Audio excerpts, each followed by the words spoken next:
So we're having this conversation today because the way that people have consumed or are consuming media has changed. And maybe you don't need to look any further than your own media consumption patterns to believe that. But also that's backed up by the Reuters Digital News Survey this year that says that there is a declining trust in traditional media and declining engagement, and that traditional media is struggling to reach audiences and build new audiences. Meanwhile, people are turning to social media, they're turning to video-first platforms to engage in news. But more than this, they're changing who they go to for news. More likely to reach out to celebrities or influencers and engage with these kinds of voices to listen to the news and to hear what's going on. And I think it's easy to kind of hear these statistics and take it as a threat to traditional media. But in reality, there has never been a time where well-researched, trustworthy, and evidence-based media is necessary for audiences. You know, I'm sure if you went to any of the panels yesterday, you're hearing about issues like the rise of AI, about competing geopolitical crises, and you would know that audiences need the media or well-researched public media to help them make sense of what's happening in the world. And so today we're not going to view these challenges as a threat to traditional media, but rather as an opportunity to think about innovative ways to reach new audiences and engage audiences on platforms that they're already at and in ways that truly intersect with their daily lives. And so we've been having some of these conversations at Lighthouse, and thanks so much, Ryan, for the introduction. But I'm Tessa, I'm the impact editor at Lighthouse Reports, and we're an investigative nonprofit that does collaborations for public interest investigations. And so what that means is we work with media around the world to report on different investigations. And we're constantly having this conversation in our newsroom about what the changing definition of a Lighthouse collaborator is, because we used to work with traditional newsrooms, but increasingly we're also looking to work with YouTubers and content creators and different people who are accessing different audiences, knowing that the need for audiences outside of those who just consume traditional media, it's also important to engage them in investigations. So I'm really excited to bring this conversation here today with three incredible people who represent kind of three different perspectives on this issue. So on our panel today, we have Sruthi Gottipati, who is the founder and the CEO of Spot On, which is a Gen Z-focused media startup that's changing the way or changing the face of public interest journalism. We have Emmanuel Chenze from Africa Uncensored. He's the CEO there. And Africa Uncensored does public interest investigations to uncover truth and to hold power to account. And we have Cappelle, who is a video journalist and a YouTuber who does video essays on the intersection between politics and feminism and social issues. And so, so very excited for this conversation today. And also we're going to be saving quite a bit of time in the panel for your questions as well, because we want to hear what you're interested in. So just keep that in mind towards the end of the panel. So just to start off with, I'm going to get all three panelists to introduce their media organization and introduce themselves, because I think you all come from quite a different background and you all have quite an innovative approach to media today. So we might start off with you, Sruthi. Thanks for having me here. So I'm Sruthi Gottipati. I'm the founder of Spot On. It's an independent, media house where we're trying to meet young audiences where they are by speaking directly to them and not at them.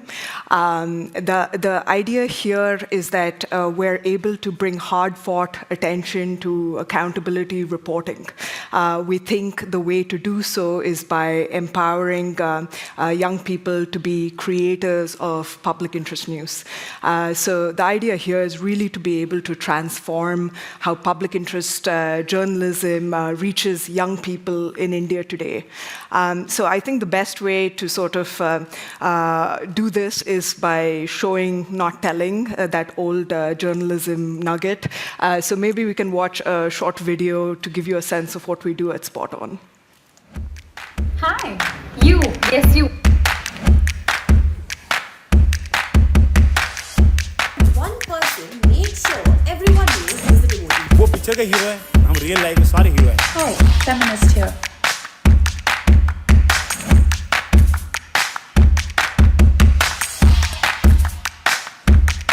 We want to urgently talk about this case will tell you what's wrong with our judicial system. Hundreds of job seekers showed up for just 40 vacancies. But do we even want democracy in India?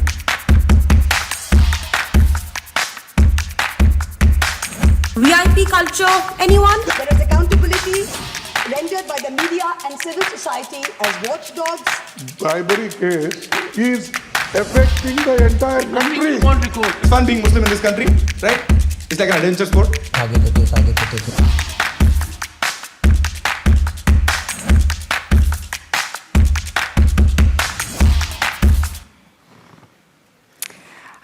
So I think that'll give you, thank you. So as you can see, we're really trying to innovate new formats so that we're really able to amplify public interest topics in India today. And yeah, that's a little bit about Spot On. Great. Thanks, Sruthi. I'll go to you next, Alice. So I've actually have a confession to make, which is I've been following your channel since you were at about 5,000 subscribers. So, and now you're at almost 500,000. So could you tell us a little bit more about what you do on YouTube? Yeah, so I started my YouTube channel in 2020, I believe, the end of 2020. So that was pretty much, in France at least, that was the second lockdown. And there was a period where a lot of people actually went online to start something kind of similar to what I do, which we call video essay. And what we mean by video essay is kind of like using either pop culture, news, whatever is relevant in our current public conversations. And then add a little extra. And by extra, we mean maybe like some academic concepts, go a little bit deeper on those various topics. So that's kind of how I started this project. I got quite lucky because it grew quite fast. So if you were like 5,000, that's quite good. You were from the start. Yeah, as I progressed, as the following grew, I reached out to more and more journalists. Journalists reached out to me as well. So that definitely had an impact as well on the content that I produced. Maybe we can watch a little extract to give you an idea of like what I do and how it's structured. Yeah. Picture this, a sea of teenagers and 20-somethings in Morocco chanting La santé avant le foot, health before football, while waving the straw hat pirate flag of Monkey D. Luffy. Flip the continent and you'll find kids in Madagascar blocking streets with banners saying light and water are rights. In Indonesia, huge crowds attack malls, symbols of consumer capitalism, and in Nepal, students burned the parliament to protest the government drowning in corruption scandals, and replaced it with a new leader elected on Discord. It's 2025 and Gen Z is not just on TikTok or making reels, though we're doing that too. They're touching grass. They're out in the streets in numbers big enough to shake governments and make us Westerners look a bit chill. These climate activists rode bicycles around an airport runway as security chased them.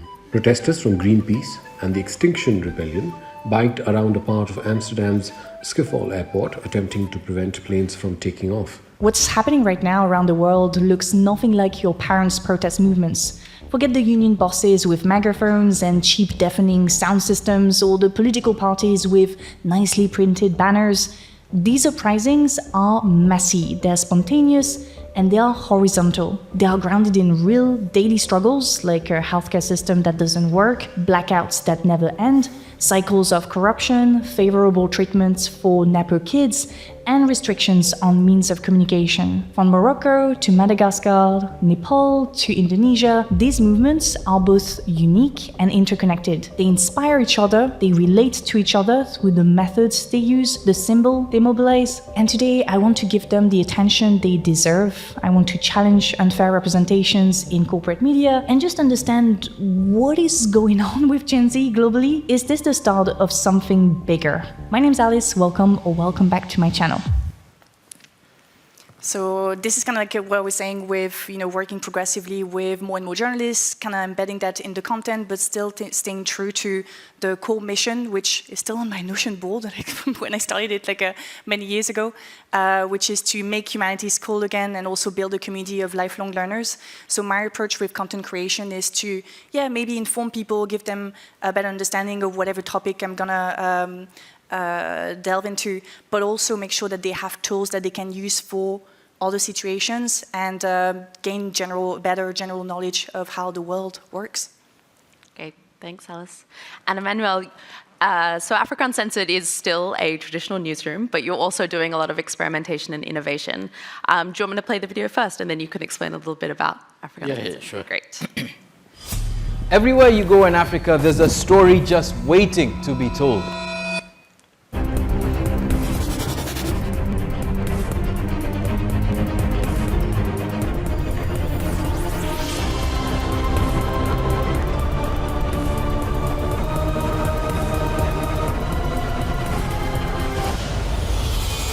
It is evident right here at Chepkalacha village in Baringo. I am standing at Usoma Beach on the shores of Lake Victoria.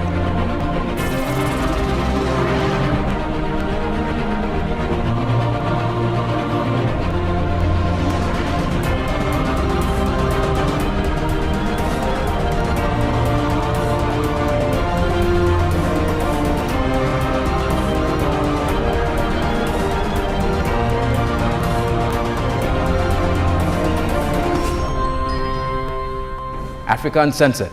Investigate, expose, and empower the next generation.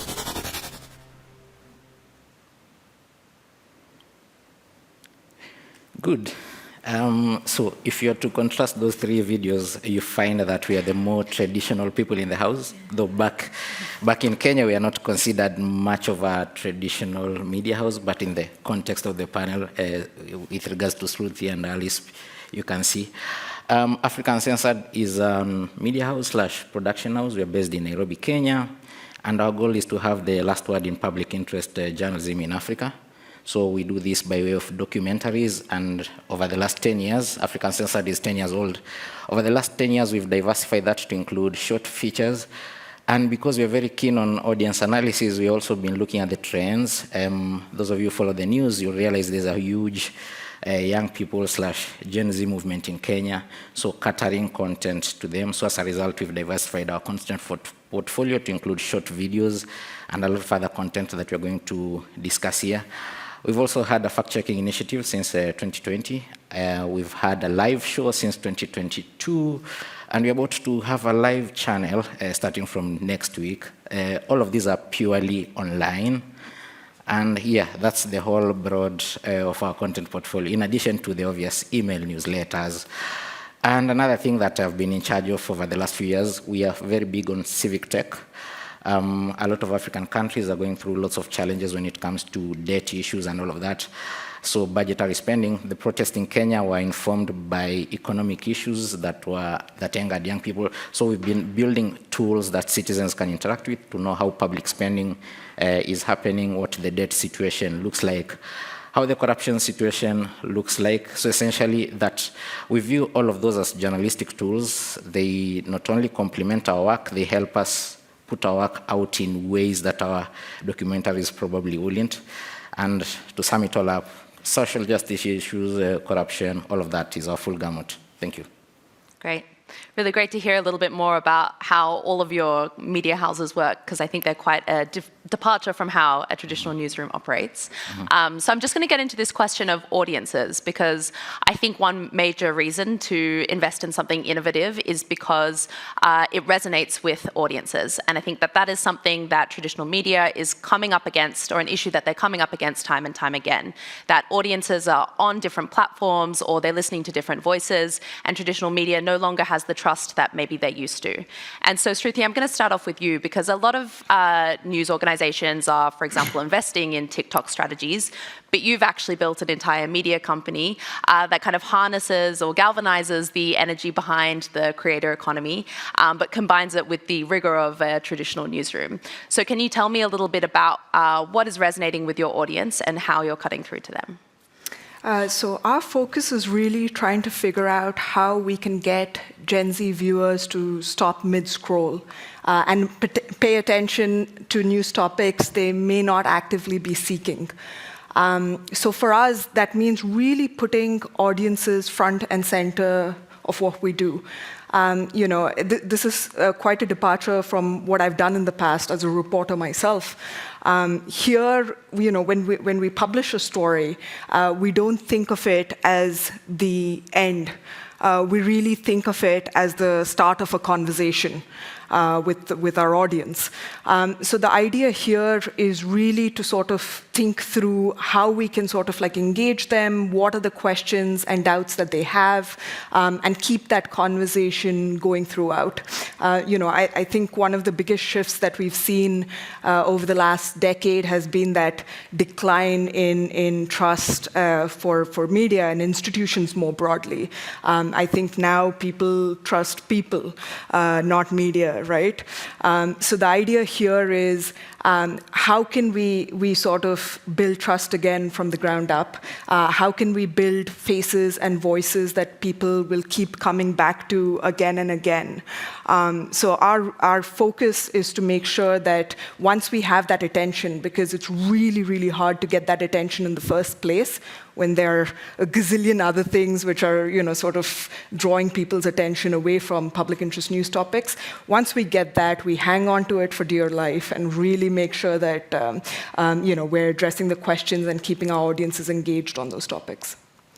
Great. And I like what you said about people trusting faces rather than kind of companies or institutions. And I think that's something that's so great about Spot On is that you do have a face to the news, and those are faces that you can ask direct questions to and hold accountable as well. Absolutely. Yeah, and so Alice, from the creator side, I mean, I guess, in this context of declining trust, a lot of people are turning to content creators like yourself. And I think this whole concept of a news content creator is quite a new one.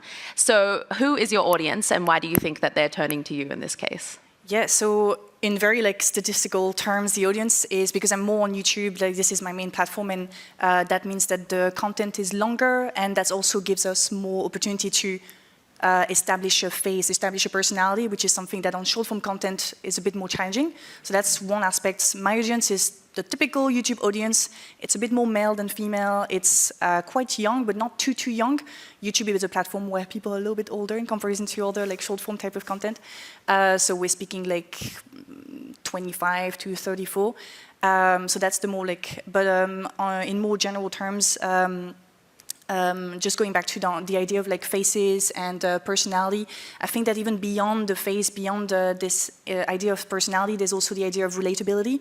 And I think one thing that I try to incorporate in the content is, and more people are trying to do actually, especially in content creation, is to show a little bit of the behind the scenes. And I think that's where we can build that relatability, which makes people come again and again.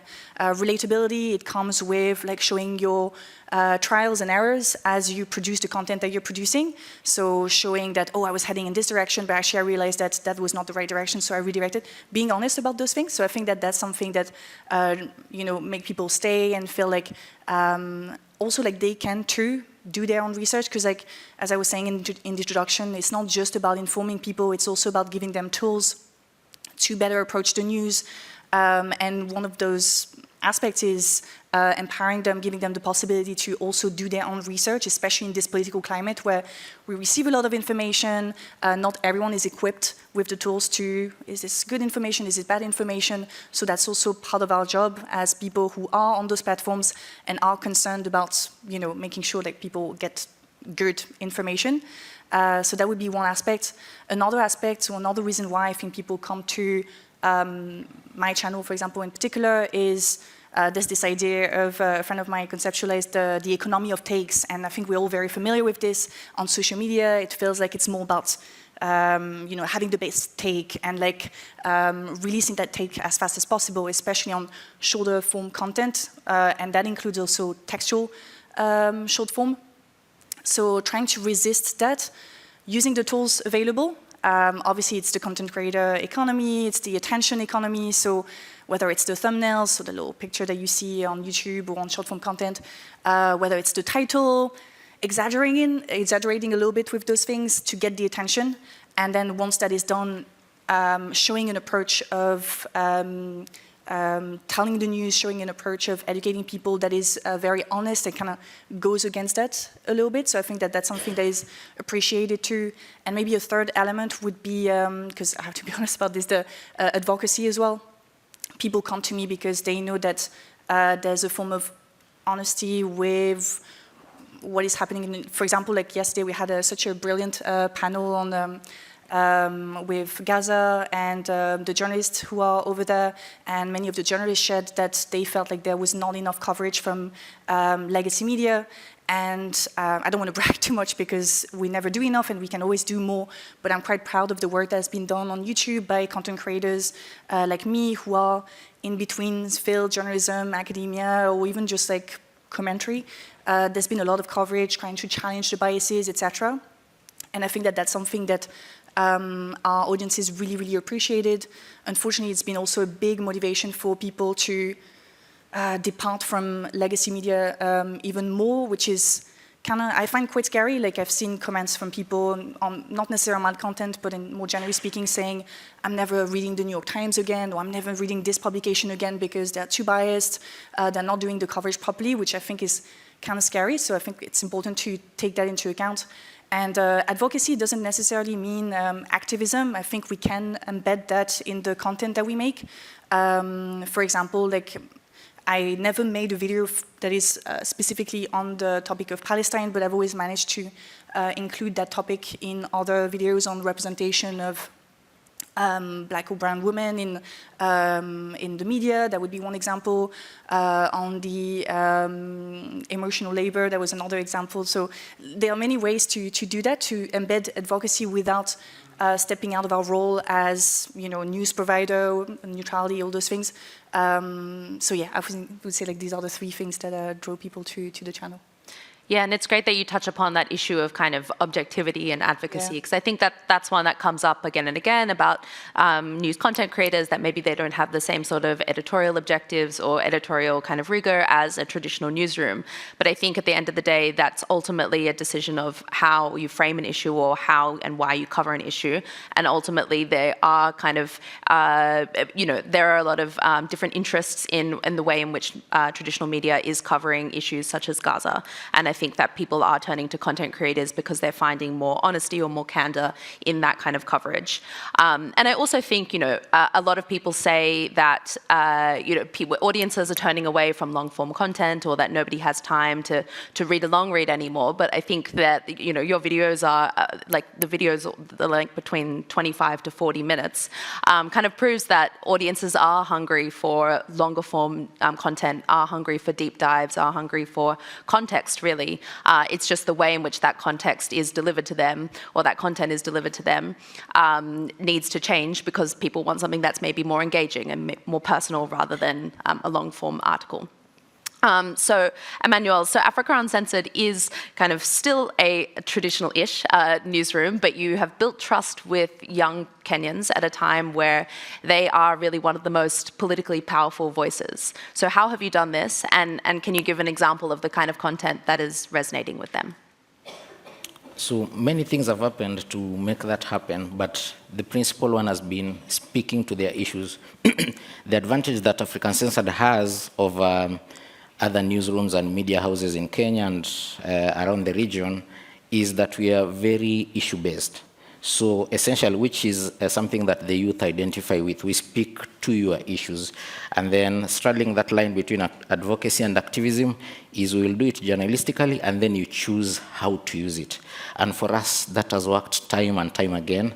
And then over the last 5 years, it's been diversifying, identifying that much as they identify these issues, there are also trends we could see from our analytics regarding how they consume. And then we tailored the content specifically for that. So for instance, we have these very long form documentaries because our mainstay is investigative journalism. So essentially, we will take time addressing issues, providing context, then coming to a conclusion and all of that.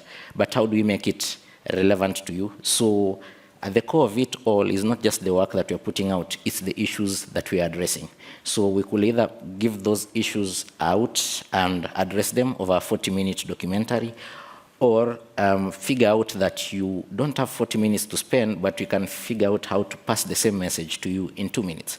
So over the last 10 years, we've been offering all of that, and it's been a learning process. For instance, we do have a podcast, and the goal of the podcast is to just provide like a backstory, like what goes into doing this hard-hitting investigative journalism that you get to interact with.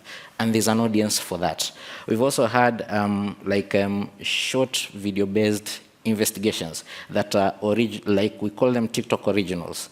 So they're produced from start to end and meant for a specific demographic on short-form video platforms. So they'll either come as an Instagram reel or a TikTok, and they perform well on themselves. And then we have the traditional audience that is catered to by our very long videos on YouTube. So being able to segment those audiences, but also staying issue-based, has allowed us to kind of get that audience buy-in, especially with the young, which is something that has been missing. So the advantage here is we do day-to-day journalism, we provide context to what's happening. That helps us stay relevant as an exception to just, this is what's happening. Essentially, people are already getting that somewhere else, but that's not what they come to us for. So we're able to add a lot more context. Okay, this and this and this happened last year. This is why it happened. And then also redefining that as you go along. Our most recent example of that is a long video called Souls on Fire. It's on our YouTube, hashtag Souls on Fire. It's essentially an editorialized version of what happened in Kenya in June last year with the protests. We had our team out there shooting, so put everything together, sequenced it, upload it. You can go, if you're not a Kenyan, it gives you exactly what was happening without any voice, anything. It's been our best video this year, so we realized there's an audience for that as well. So learning along the way those formats, what works, is what has allowed us to get that audience buy-in. We don't take it for granted, but it's there, and it's one of those things that we're building on. Yeah, and I think that context is something that people are really hungry for. They want the media not just to tell them what happened, but to help them make sense of why it happened and how it's related to other things in the past as well. Mm-hmm. And I also like how you don't assume, that necessarily everyone's going to want a 2-minute version or everybody has time for a 40-minute version, but you give people the options of different kinds of media that they can engage in, no matter how long or how few minutes they have to read that subject. And so I'm now going to go to this issue of collaboration, because we touched on kind of the relationship between news content creators and traditional newsrooms. But it's been something that we have been experimenting with at Lighthouse. And so we've been thinking about how we can, galvanize the energy behind the creator economy and the trust that news content creators have with their audiences, and combine the research that we do, which often takes, over a year to perform and to analyze and to publish an investigation. And often a lot of creators simply don't have time for this kind of research. And we're thinking about how we can, unite the two together and to combine our strengths. And we have had success in this in reaching out to creators to kind of amplify our investigations, but also to invite creators during our collaboration, because we acknowledge that people have different perspectives that they might be able to provide that we might not be able to see during our investigation, and different ways of explaining an issue. But often, sometimes we reach out to a creator and we're met with a response of, that will be $10,000 for a 90-second video. And obviously, these are not prices that we can or are willing to pay. And so there are some challenges there of understanding kind of like what the two economies are willing or able to do, or how a collaboration could work. And so I wanted to ask the panelists about some of the examples of collaborations in the past, of what went well and kind of what the challenges were. And so, Emmanuel, we might start off with you, because I know that you've had a recent success of a collaboration with creators. So the success she's talking about is, if you are to go on social media, there's a hashtag Kenyans should know. It's our most recent kind of work, and it's very creator specific because that was intentional. So the background here is, over the years, like many outfits, our size, starting out and everything, we've been heavily reliant on organic reach. But over time, we've seen trends. You could see spikes in terms of readership, viewership, and then when you want to explain it, you realize somebody somewhere who's influential on social media. They might not be famous out there in the physical world, but they're a big deal on social media. turns out they shared our work and it made a change. So over the last few years, we've been very deliberate about crafting a strategy that allows us to work with such people. So we find their creators, they don't on a daily basis identify the issues we highlight in our work, but once in a while they pick up some of the things. So over the last 3 months, we've been running a campaign, Kenyans Should Know. So we got a bunch of creators together, told them, like, you have these specific communities, you speak to your audiences, talk to them your own way. Our goal is to get Kenyans to be able to come online, do videos, talk about issues that are relevant in their communities.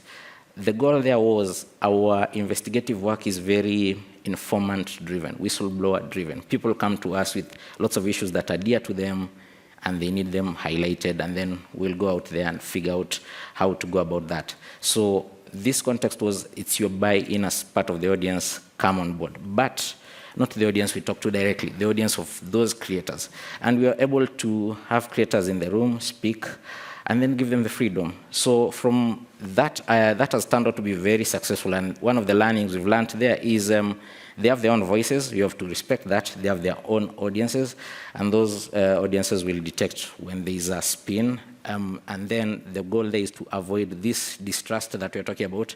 There's a general distrust of the news media by the younger people, and they have their own alternative voices. So when you're collaborating with these alternative voices, is give them the space so that the audience doesn't feel like these guys are sellout or they're speaking to issues that no longer matter to us. The goal is to address the issues. So we give these creators space, and they're able to come up with some very nice results. Obviously, it's video, like what we do, but then their spin, their way of addressing the issues is very different from how we do. We have to keep with the journalistic ethics and everything and all of that.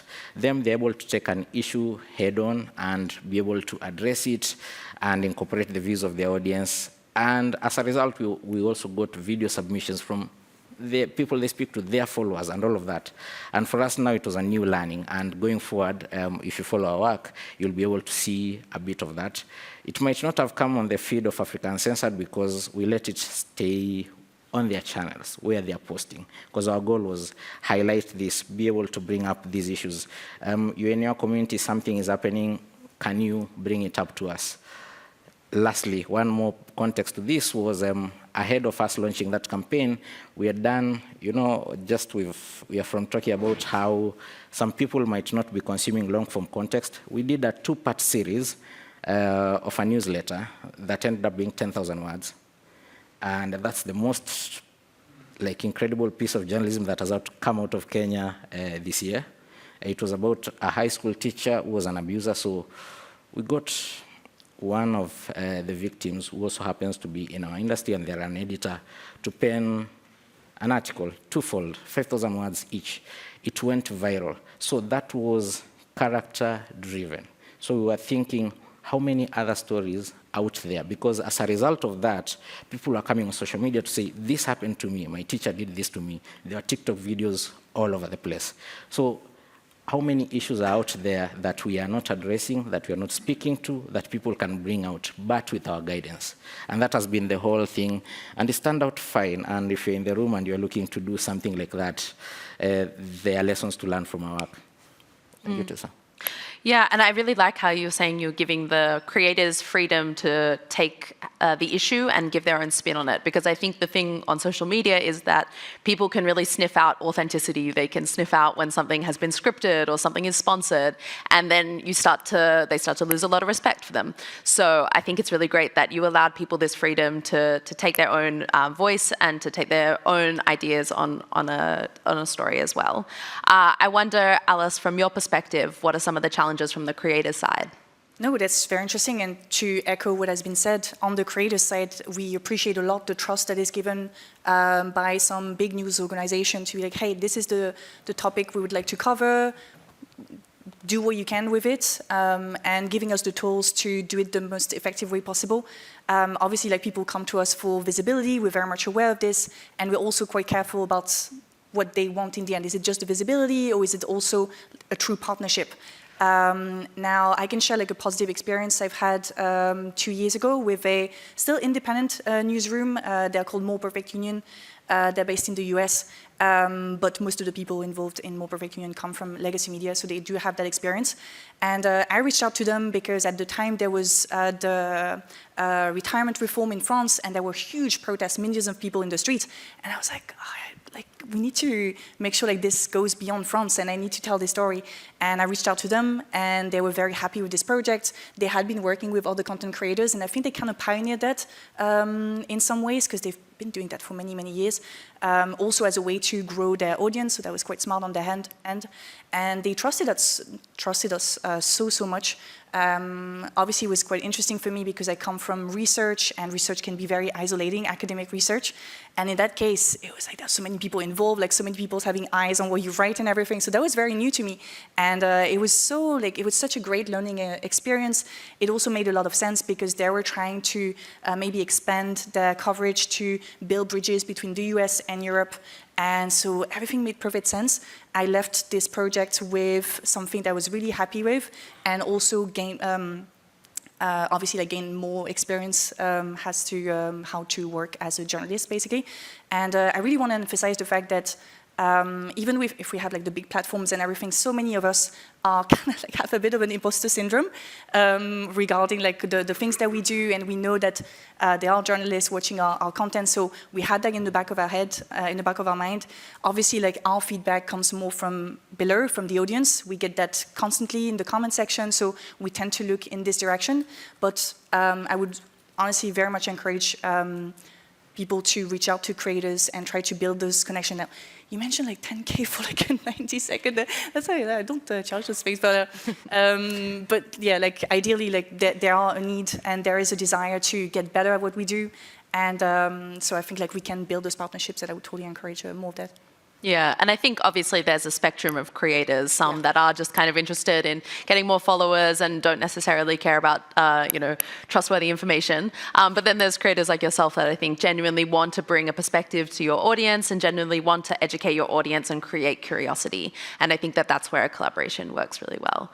And so Sruthi, I know that kind of on the collaboration aspect, that's kind of internally inside your own media house. But can you tell me a little bit about how that goes and maybe what some of the challenges are?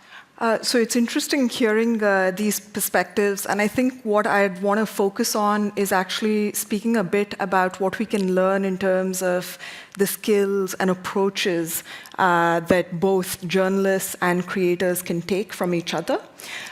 So, for instance, right now there can be sometimes this kind of disdain between the two groups because, for journalists it's okay, these creators, they haven't really gone to they have the journalistic training and education that I have. I've gone to the best journalism schools. I've worked for top legacy media brands.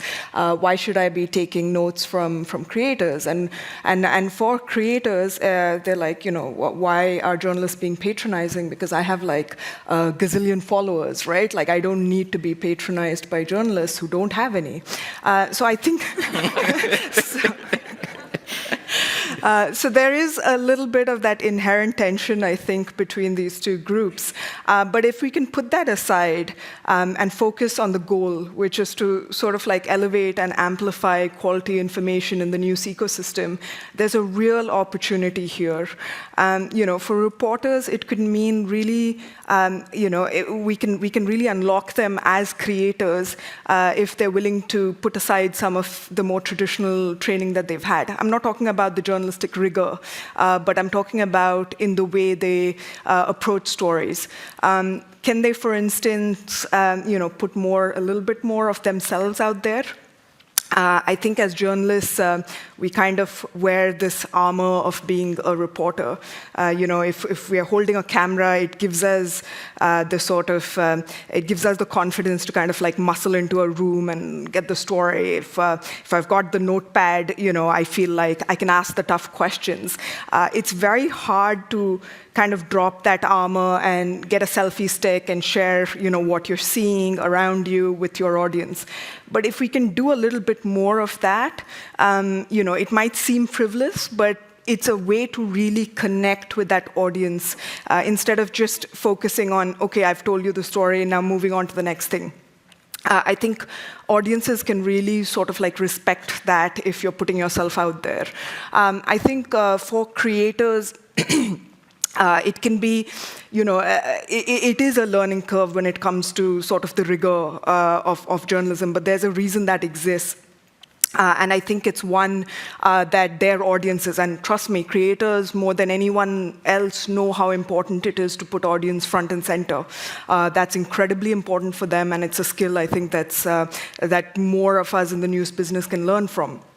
So I think by doing this, having that rigor, they can really earn that respect of their audiences. I think, yes, going to that earlier point, they may need to, if they're taking on stories which are in the public interest, it means that maybe they're not as brand safe anymore, right? Maybe they won't get the opportunity to work with all brands. But you know what? There is an opportunity to work with responsible, value-aligned folks as well. Those opportunities will come if you stay on stories of importance. So I think there's learnings from both sides. And at the end of the day, I think what's most important is, are we able to really put good quality information into that ecosystem out there? Yeah, and I like how upfront you were about some of those challenges between creators and journalists. And I do think that there's a lot to do to kind of build the bridge between the two fields, because there's a lot we can learn from each other. So we have about 10 minutes left, and I want to get to audience questions. So I might take a few, maybe there's one here, 1, 2, 3, all in a row, and then we'll answer and then come back for more. Sorry. As a dinosaur from the legacy media, trying not to be extinct, I just wonder, you've talked about content. What about revenue? How do you keep yourselves afloat? Okay, one about revenue. We'll go here as well. I think there's one there. Hi, thank you so much. I'm Nick from Index on Censorship, and it's such an amazing panel and a really interesting conversation. I have a specific question for Sruthi, actually, about the Indian context, because I know last year the Indian government attempted to regulate through the broadcasting bill basically every sort of content creator, not just the big media houses, but people like yourself, or even non-politically aligned, like cooking YouTube shows and things like that. And there was a big pushback, but it's a worrying trend. So how are you navigating these sort of threats? Because we know in India the state are using any tool to try to restrict and restrain any form of content. So how are you, as a relatively small but very influential platform, sort of able to sort of manage those threats? Thank you. And then we might just go one more question here. Yeah, my question feeds into the one of the dinosaur into monetization models, both like success stories as like experiments that maybe have failed. I would love to learn more about it. Great. Okay, we'll just answer those 3 questions now, and then we'll come back for some more. So Sruthi, did you want to take the question about the threats to kind of content in India? I think that's a very important question that you're asking, and I will. I'm trying to be careful about how I respond to this for obvious reasons. I think my colleagues in India do face inordinate challenges. It is very hard today to be an independent news media in India. We're all trying to figure out ways around, the current sort of rules that are being put in place to make sure that, information that people need to know about, the kind of like critical reporting needs to be out there. For me, personally, with Spot On, we have registered it abroad, and that's a way for us to be able to stay true to what's happening in India. We don't hold back. We want to be able to speak honestly, freely, and fairly, and that gives us the flexibility to do so. But we are in a landscape where they are, large legacy players, which do have large audiences, but the government is the biggest advertiser for them, so they are beholden to government and corporate interests to a large degree. There are a bunch of scrappy independent digital news outlets, which are now coming on their 10th anniversary right now. And they do face challenges, and we see a gap there to be able to really take those independent news stories and amplify them to have the kind of reach that legacy players have. But I think that's incredibly important, and we need to be really innovative as to how we can get around them. Great, thanks. And on the revenue side, maybe Chenze, we can go to you first. So how we because like I said earlier, in Kenya and around the region, we are not quote-unquote traditional. So how we interface with the creator side is, if you're to go online right now on YouTube, the blurb down there, you'll find there's a link to Patreon. So you can actually become one of our patrons there. It's part of how we're able to fundraise, because what we do is public interest journalism, and you can go on YouTube and watch it for free.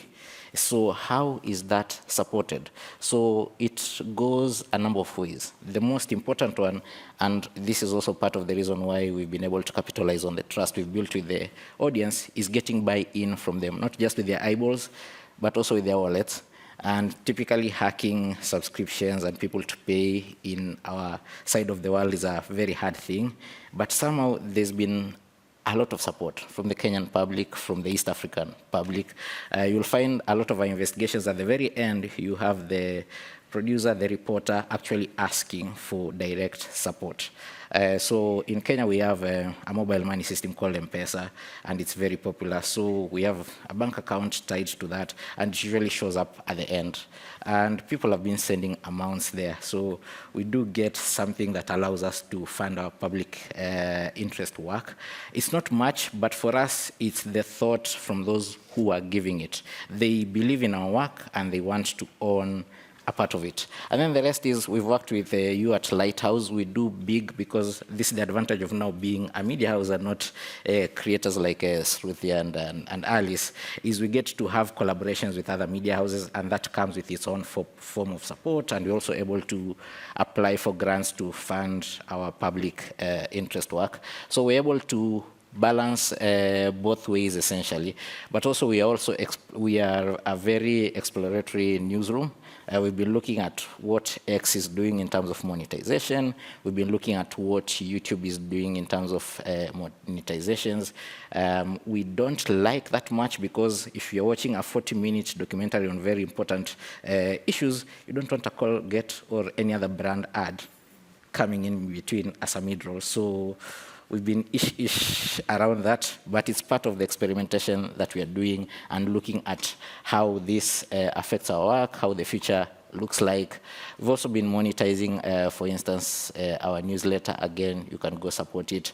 So the revenue side, when it comes to the new way of doing things, is still on the lower side, but where our interfacing with the creator-focused economy is that we experiment with a lot of the same tools that they do. And then lastly, we also encourage our reporters in our newsroom to actually create their own personas on social media that allow them to have the kind of amplification that typically a brand or a company account wouldn't have, because there's that personal connection. If, say, Tessa is the one who produced this story, and you go out there and you speak to it, there's a personal connection that the African Uncensored account, for instance, can't have. And then the African Uncensored account is many voices, depending on who's behind the community management at that time. But you'll always be Tessa, so there's that. And that comes with its own fair share of the kind of support you're able to get from the people out there. So the revenue bit still requires a lot of balancing, at least when you're looking at it from a newsroom perspective, which might be wholly different from if you're looking at it from a direct creator perspective. If you're a creator, you can go on TikTok and have a tip jar, and it will be full in a minute. That's not the reality of a newsroom. Yeah. Yeah. Great, thank you. We've got a question here, and then one here as well. Hi, good morning. What safeguards do you have to ensure funding don't come from compromised organizations, like those funded indirectly by China or Russia? And actionable advice to vet collaborators and their sources of funding. Thanks. And then we have one here as well.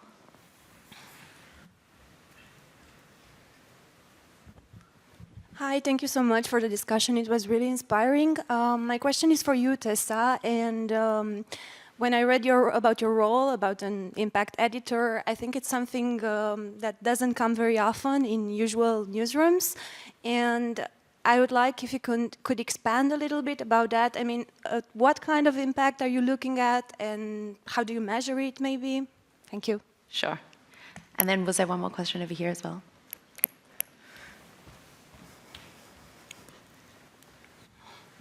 My question has to do with style, okay? You're doing pretty intimate stuff, if you will.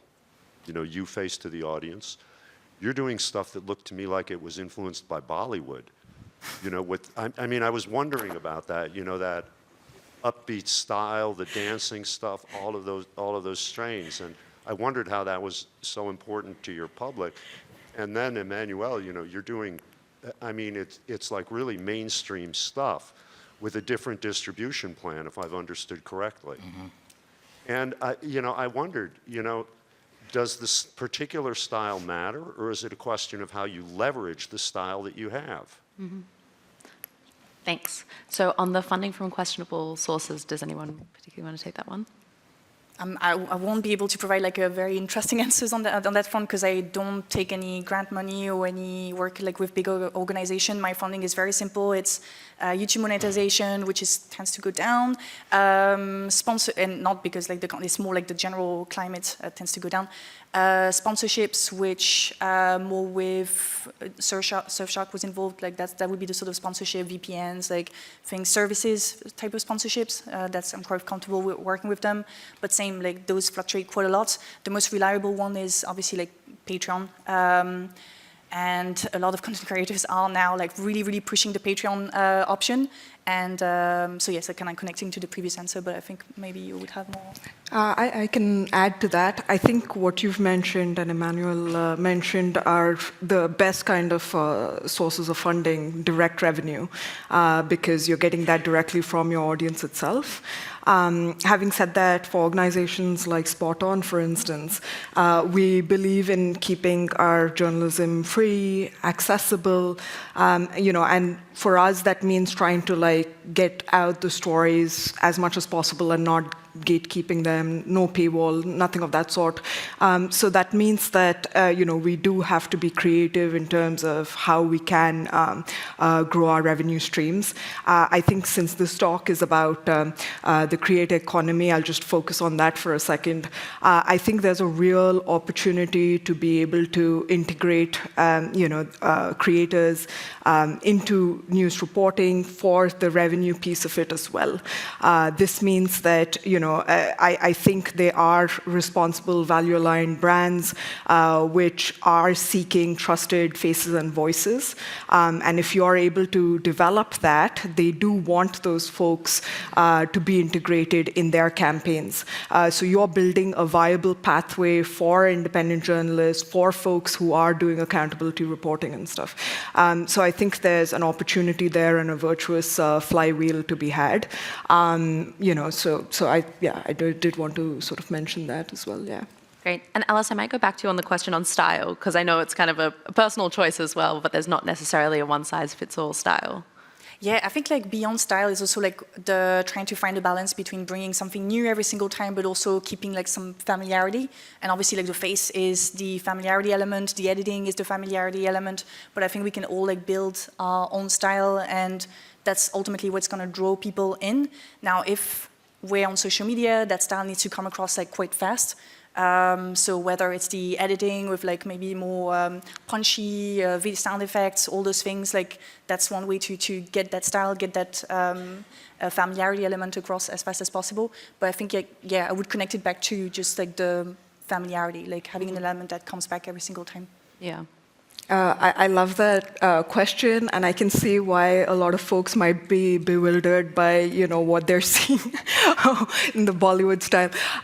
So I think we have to really keep sort of innovating formats because the sort of culture that's there on social video is changing so rapidly. It's really hard to actually keep up with that because culture is being innovated on these platforms every single day. So if we want to be part of that social conversation, we need to understand, the trends, the memes, and find a way to be able to hook the audience so that we can then bring them to those issues that we want to talk about. But if we aren't able to hook their attention in that first place, we lose that opportunity to have that conversation about something that's newsworthy. So we have to be incredibly creative, incredibly thoughtful as to how we can capture that attention, and we literally have a second or two if you're on social video to be able to do that. That's not a whole lot of time, so which is why we have to, really think that through.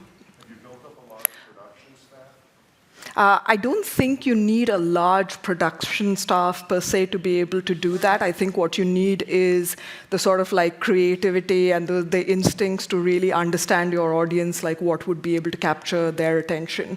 But we are a bootstrapped, new startup, so we can't afford to, sort of hire a ton of folks to be able to do this. And I know we're almost out of time, and I just want to get to your answer about an impact editor, because I think it is a fairly new role. But I think the role is an acknowledgement that basically public interest or accountability journalism can no longer just publish an article to hold power to account, and that access to power has definitely changed. And my role is to understand kind of how investigative journalism or how our findings can empower others out there to advocate for real-world change. So what we're doing is building intentional relationships with policymakers, with communities on the ground, with advocacy groups, with content creators, to understand how our journalism can work as part of the community that is advocating for that change. And part of that is, maybe trying to change a policy or to provide information to a policymaker that maybe is advocating for a new policy. Sometimes that is providing information to a content creator who can bring that information to a whole new audience. But we can chat a bit more about that after. Unfortunately, we are out of time, but thank you so much, everyone, for coming along, and I hope that everyone learned something today.